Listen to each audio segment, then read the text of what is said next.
Good morning and welcome to video number 235. This is lecture number 9 based on the fiscal policy in a series of lectures on introductory macroeconomics. So our topic for discussion today is fiscal policy. Fiscal policy is the use of government expenditure, taxes and debt in order to change or influence or to achieve macroeconomic goals. Macroeconomic policy includes basically two major policies in public finance. One is fiscal policy and the other one is monetary policy. Fiscal policy is decided by the government. Regarding government spending, the government prepares budget every year. One is a balanced budget. Balanced budget means when the government expenditure and taxes are equal. Then there is a deficit budget when government expenditures are in excess to government revenues, and then there is surplus budget when the government receives more money in taxes than it spends. There are various principles of taxation. One is ability to pay principle, and it means that people must pay taxes according to their ability to pay. The other principle is that of benefit, that they must pay taxes according to the benefits they receive from the government services. Then there is corporate tax, and that is a tax imposed on corporate profits. Estate or gift tax, it is a tax on people who pass assets to the next generation. Excise tax, it is a tax on a specified good, for example on gasoline, tobacco, alcohol, sugar and other things. Flat tax, this is proportional income tax system where all individuals pay the same income tax rate. Individual income tax, it is a tax based on the income of all forms received by the individuals. Marginal tax rates, the tax one pays on the higher income one earns. Payroll tax is a tax based on the pay received from employers. The taxes provide funds for Social Security and Medicare. Then there is progressive tax, and that means that a tax that collects a greater share of income from those who with high income than from those with lower income. And then there is property tax. Tax is based on the value of your home or other real assets. Proportional tax, it is a tax that is flat percentage of income earned regardless the base of income. And then there is regressive tax. People with higher income pay a smaller share of their income in tax as compared to people with lower income. Sales tax, these are taxes as a percentage of one's retail purchases. These are federal taxes. A tax is progressive if you pay a higher marginal tax rate as your income base rises. It is proportional if your tax rates remain the same as your income rises. And there is a regressive tax as you pay a lower marginal rate tax as your income increases. That is, the rate of tax decreases with increase in the base of income. There are some state and local taxes. Debt GDP ratio, this is for the US. Questions regarding balanced budget. There are a number of views. Some people favor balanced budgets and some people are against the balanced budget. There is also one particular reason to expect a government budget to be balanced in the medium terms of a few years. Automatic stabilizers. Taxes and spending rules that the effect of slowing down the rate of decrease in aggregate demand when the economy slows down and restraining aggregate demand when the economy speeds up without any additional change in legislation. So, taxes and government expenditure also act as an automatic stabilizer. Discretionary fiscal policy. The government passes a new law that explicitly changes overall tax rates or expenditure level with the intent of affecting the level of overall economic activity. Standardized or full employment budget. It is the estimate of the budget deficit or surplus including the effects of fiscal policy, that is, as if GDP were at potential. Automatic stabilizers regarding welfare. These include unemployment insurance, food stamps, and personal and corporate income tax.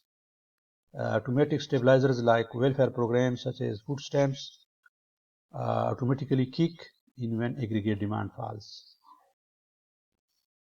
Expansionary and contractionary fiscal policy. Contractionary fiscal policy that decreases the level of aggregate demand either through cuts in government spending or increases in taxes. Expansionary fiscal policy is that policy that increases the level of aggregate demand either through increases in government expenditure or decreases in tax. Expansionary fiscal policy include increasing consumption by raising disposable income through cuts in personal income taxes or payroll taxes, increasing investment by raising after-tax profits through cuts in business taxes, and increasing government purchases to increased spending by the government and final goods and services, and raising federal grants to state and local government to increase their expenditures on final goods and services. This is an example of a contractionary fiscal policy, and that can be used to slow down overheating economy. Again, the ADAS model does not dictate how this contractionary policy is to be carried out. New classical fiscal policy and supply side economics. Austerity measures. These are the measures taken to reduce budget deficits during recessions by raising taxes and cutting down government expenditure, crowding out the federal government spending on borrowing causes interest rates to raise and business investment to fall. Crowding out can also be caused by federal tax cuts. Flat tax income tax, and this is a system where all pay the same tax rate. Laffer curve, hill-shaped relationship between tax rates and tax revenues. If tax rates are high enough, lowering rates actually increases revenues. Multiplier effect. This is the idea that a change in expenditure causes a more than proportionate change in real GDP. Reaganomics. This is the supply side economics. This is another name for the supply side economics.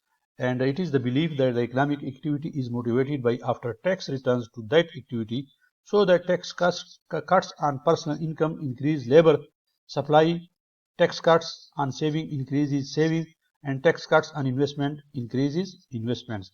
This is the idea of Reaganomics. Supply-siders argue that three key elements affect the macroeconomy: labor supply, which is determined by wages and salaries after taxes are removed; savings, which is determined by the after-tax rate of return to saving; and business investment, which is determined by the after-tax rate of return to capital investment. A flat tax is proportional, meaning that all individuals or corporations pay taxes at the same rate without the level of income. The Laffer curve is somewhat controversial in practice. Head Start program. It's a program for early childhood education which is directed at families with limited educational and financial resources. Infrastructure. These are public investment in public and externality goods like roads and transportation features, for example, airports, seaports, water supply and sewers, school and hospital, etc. Crowding out physical capital investment. When government conducts an expansionary fiscal policy, it may run afoul of the crowding out effect, and it means an increase in the budget deficit. When government borrowing soaks up available financial capital and leaves less for private investment in physical capital. Public investment in physical and human capital and technology. All government spending does not cause crowding out. Public infrastructure spending on physical capital can enhance private investment. The government plays a larger role in society's investment in human capital through the education system. Not all spending on educational human capital needs to happen through the government. Research and development efforts are the lifeblood of new technology. Fiscal policy can encourage R&D using either direct spending or tax policy. These are some questions for a quick review. What are some examples of fiscal policy? Describe the federal budget and identify deficit and surplus trends over the past 5 decades. Describe state and local government spending, including main expenses. What are the major sources of revenue for the US? These are some other questions for review. Ladies and gentlemen, thank you very much for watching this video. I would like you to share this video with your other friends, colleagues and students. If you haven't yet subscribed to the channel, kindly do so. And do not forget to click on the bell icon so that you can get information about other useful videos that I'll upload for you soon. Thank you. See you in another video.